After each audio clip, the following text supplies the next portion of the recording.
Mahsa's tragic death is becoming a turning point for Iranian women. And it is a tipping point for the Islamic Republic. You know why? Because women are fed up. Women are tired of being second-class citizens. They want to have a normal life. They want to have dignity and freedom. And now, this is a revolution being led by Iranian women. नमस्कार दर्शकों, समाचार हिंद में आपका स्वागत है। दोस्तों, 1979 एक Islamic क्रांति होती है और इस क्रांति में जन्म होता है एक नए कानून का, जिसको कि हिजाब कानून का नाम दिया जाता है। इस कानून के तहत जितने भी आपकी इस्लामिक जनाना आवाम थी, उसको हिजाब पहनना अनिवार्य कर दिया गया, ज़रूरी कर दिया गया। और इस कानून का बहुत बड़ी मात्रा में जो है विरोध प्रदर्शन किया गया सड़कों पे, और बोला गया कि हमें जो है कपड़े पहनने की आज़ादी होनी चाहिए। हालांकि हुआ कुछ भी नहीं, और 1983 में जो ये कानून था, वहाँ की जनाना आवाम के ऊपर थोप दिया गया, और आज के समय तक ये जो कानून है जैसे का तैसा चला आ रहा है। लेकिन दोस्तों, ऐसा लग रहा है कि ये कानून अब ख़त्म हो सकता है, बदल सकता है, और मेरे हिसाब से ये बदलना भी चाहिए, क्योंकि मेरे हिसाब से इस कानून की आज के समाज में कोई ज़रूरत नहीं है। तो पूरी खबर मैं आपको बताता हूँ, लेकिन उससे पहले जो ईरान की सड़कों पे ये विरोध प्रदर्शन जारी है पिछले 3 महीनों से, उसका एक छोटा सा सारांश मैं आपको देना चाहूँगा।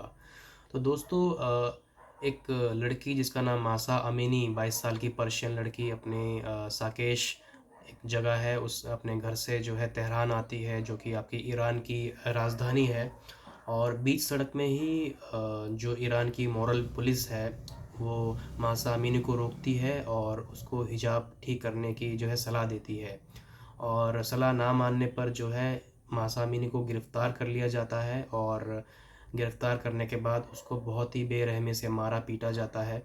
और हालांकि औपचारिक रूप से ये जो मॉरल पुलिस है, इन्होंने ये कभी भी इस चीज़ को नहीं बोला है कि ये इन्होंने कोई मारपीट करी है महासा अमीनी के साथ। लेकिन जो जानकार है, जिन्होंने अपनी आंखों से और कानों से सुना है उस समय पर महासा अमीनी को, उन्होंने बताया कि वो समय जो है उसी कमरे के बाहर बैठे हुए थे, और जो महासा अमीनी है बहुत ही ज़ोर से चिल्ला रही थी, चीख रही थी।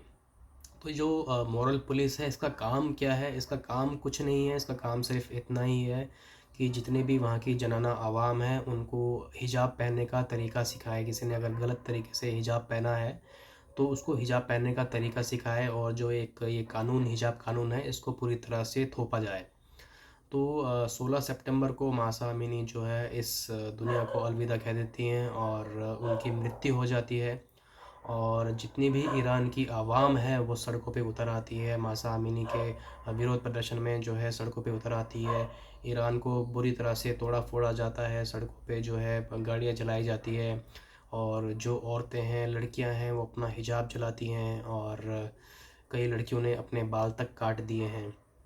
तो अगर एक जो आपकी न्यूज़ एजेंसी है हराना करके, जो कि human rights activist news agency है, तो उनके हिसाब से अगर देखा जाए तो अभी तक करीब करीब 438 जानें जा चुकी है इस विरोध प्रदर्शन में, और जिसके अंदर 60 तो जो है 18 वर्ष से कम के व्यक्ति थे। और इसमें 57 जो है उन्हीं की सिक्योरिटी फोर्सेस भी इंक्लूड थी, और साथ ही में करीब करीब 11,000 व्यक्तियों को गिरफ़्तार कर लिया गया है। और जिसमें कि ये जो गिरफ़्तारी है 132 शहरों और 100 करीब 30-32 जो यूनिवर्सिटीज़ है उनसे करी गई है।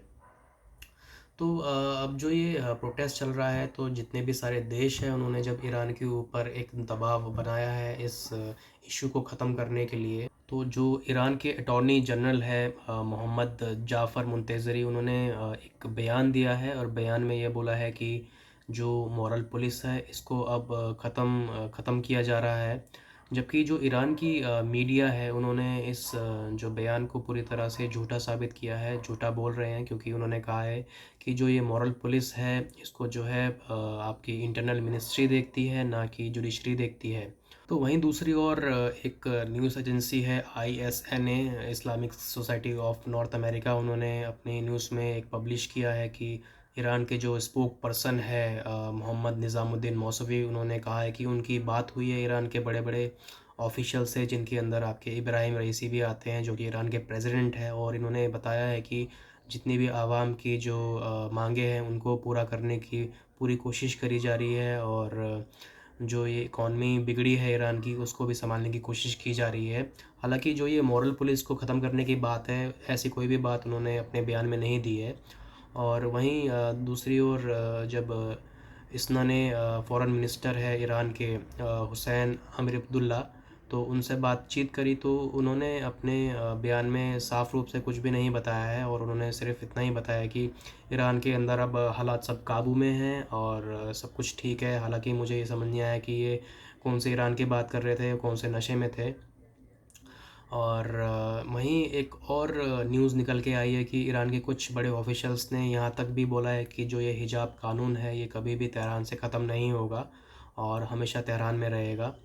तो दोस्तों अब देखते हैं आगे कि ये जो लड़ाई है एक हिजाब को लेकर, एक कानून को लेकर, ये क्या रंग लाएगी और कहाँ तक चलेगी। और अपने जो आपके सोच है, जो विचार है, नीचे कमेंट बॉक्स में ज़रूर बताइएगा कि ये जो कानून है ख़त्म हो पाएगा या नहीं पाएगा। और दोस्तों अगर वीडियो पसंद आए तो लाइक ज़रूर कीजिएगा और सब्सक्राइब करे बगैर मत जाइएगा, क्योंकि जब आप वीडियो को सब्सक्राइब करते हैं, चैनल को सब्सक्राइब करते हैं, तो मुझे मोटिवेशन मिलती है अंदर से वीडियो बनाने के लिए। तो आज के लिए इतना ही। जय हिंद, वंदे मातरम।